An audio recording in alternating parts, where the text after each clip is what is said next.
हरे कृष्णा, राधे राधे। हम सभी साधक वैदेही की आत्मकथा श्रवण कर रहे हैं। भाग 50 गतांक से आगे। मैं वैदेही, केवट ने कठौते में नई गंगा प्रकट की।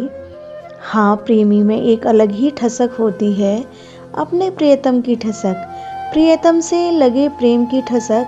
गंगाजल कहाँ लाया था चरण धोने के लिए केवट? वो तो पानी था। हंसते हुए लक्ष्मण ने पूछा भी था, गंगाजल से चरण पखार केवट, ये तो सामान्य पानी है, गंगाजल क्यों नहीं? तब केवट गंभीर हो गया था, कहने लगा, पुरानी किताबें कहती रहती हैं कि गंगा गंगा, ऐसे नाम भी लो तो व्यक्ति भवसागर से तर जाता है, पर हम लोग तो रोज इसी गंगा में ही पड़े रहते हैं, हमें तो ऐसा कुछ लगा नहीं। फिर मन में विचार आया कि गंगा पुरानी हो गई है, क्यों ना आपके चरणों से दूसरी गंगा प्रकट की जाए। इसलिए मैं कठौते में सामान्य पानी ही लाया।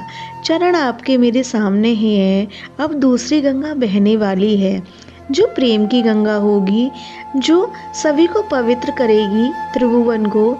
प्रेम कब कर्मकांड को मानने लगा भला? और क्यों माने? प्रेम अपने आप में ही पूर्ण है, परिपूर्ण है। आज इसी प्रेम के बंधन में बंधकर तो मेरे प्रभु श्री राम केवट की हर बात मानने के लिए विवश थे।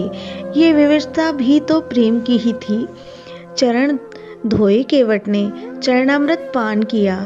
केवट ने उस जल को अपने परिवारीजनों के ऊपर छीटा।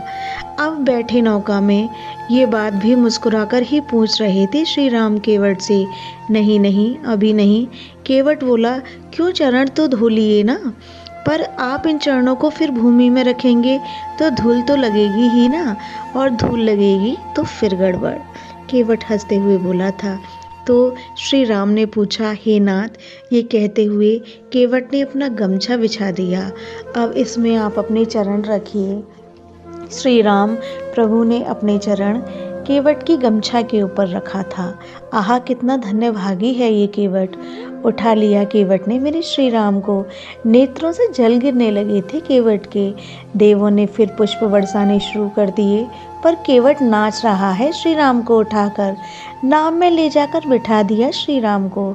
अब हम दोनों को बुलाया, बड़े आदर से बिठाया नाव में। फिर तो रस्सी खोल दी थी नाव की। चल पड़ी नाव गंगा की धारा में। झूमते हुए नाव चला रहा है केवट, अपनी भाषा में गीत गाते हुए नाव चला रहा है केवट। केवट ही नहीं झूम रहा, केवट की मस्ती में गंगा मैया भी झूम रही है। कब पार पहुँचे थे किसी को पता ही नहीं चला। नाव किनारे में लग गई थी। केवट उतरा, बेमन से नाव को बांधा। अनिच्छा पूर्वक हम लोगों के सहित श्री राम को भी नाव से उतारा। अब केवट चरणों में गिर गया था, अपने आंसुओं से चरणों को भिगो दिए थे श्री राम के। उठो केवट, उठो। मेरी ओर देख रहे थे मेरे श्री राम। मैं समझ गई थी कि प्रभु केवट को कुछ देना चाहते हैं। मैंने तुरंत राम नाम अंकित मुद्रिका उतारी और श्री राम के हाथों में दे दी। ये क्या है प्रभु? बिलख उठा केवट तो। अंगूठी है, ले लो, प्रभु श्री राम बोले थे। मैं उतराई नहीं लूँगा नाथ, ये बात मैं कह चुका हूँ। केवट ने स्पष्ट किया, केवट ये उतराई नहीं है, ये तो राम नाम अंकित मुद्रिका है। इसका मतलब ये है केवट कि तुम मैं अपना राम नाम दे रहा हूँ। इस नाम साधना को ले लो। मेरे श्री राम ने केवट को बुझाना चाहा। नहीं नाथ, ये राम नाम मंत्र भी है, तो भी मैं इस मंत्र को नहीं चाहता, क्योंकि मंत्र लेने पर उसका जाप करना आवश्यक है। अब प्रभु, मुझसे ये जप तप ध्यान धारणा समाधि ये कुछ भी होने वाला नहीं है। आप मुझे साधना में लगाना चाहते हैं, पर नाथ, मैं साधना नहीं कर पाऊंगा, इसलिए ये भले ही राम नाम अंकित मुद्रिका हो, मुझे नहीं चाहिए। मेरी तो बस इतनी ही साधना है कि हे नाथ, मैं आपका हूँ, मैं बस आज से आपका हूँ। मुझे क्या नहीं मिला आप बताइए? आपके चरण मिल गए, मुझे और कुछ चाहिए क्या? नहीं नाथ, कुछ नहीं चाहिए।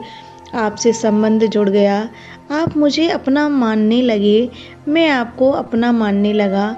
इससे बड़ी साधना और क्या होगी। केवट नाचने लगा था। इस नाव में अब कोई नहीं बैठेगा। हे नाथ, जिस नाव में आप बैठे हो उसमें मैं किसी और को कैसे बिठा सकता हूँ। रो गया केवट। नाथ, ये केवट अब 14 वर्ष तक यहीं बैठेगा, किसी को नहीं देखेगा। जिन आँखों ने आपको देखा हो वो आँखें अब भला किसी और को देख पाएंगी। आधी धोती फाड़ ली थी केवट ने और अपनी आँखों में बांध ली। आपको अब आना ही पड़ेगा लौट के, तभी मैं ये आँखों की पट्टी खोलूँगा और उस समय आप जो देंगे प्रसाद मानकर ले लूँगा। केवट को मेरे श्री राम ने अपने हृदय से लगाया। वो बेचारा केवट तो हिलकियों से रोता रहा। पट्टी बांध ली थी आंखों में। आपको आना होगा मेरे पास, आओगे ना नाथ, मैं यहीं बैठा हूँ। 14 वर्ष तक यहीं बैठा रहूँगा आपके इंतजार में। प्रेम कोई जात और पात तो नहीं, ये किसके हृदय में प्रकट हो जाए को नहीं जानता। वो केवट वहीं बैठा रहा उसी नाव के पास। हम लोग आगे के लिए बढ़ गए थे। यह प्रसंग अब यहीं विश्राम लेता है। हरे कृष्णा, राधे राधे।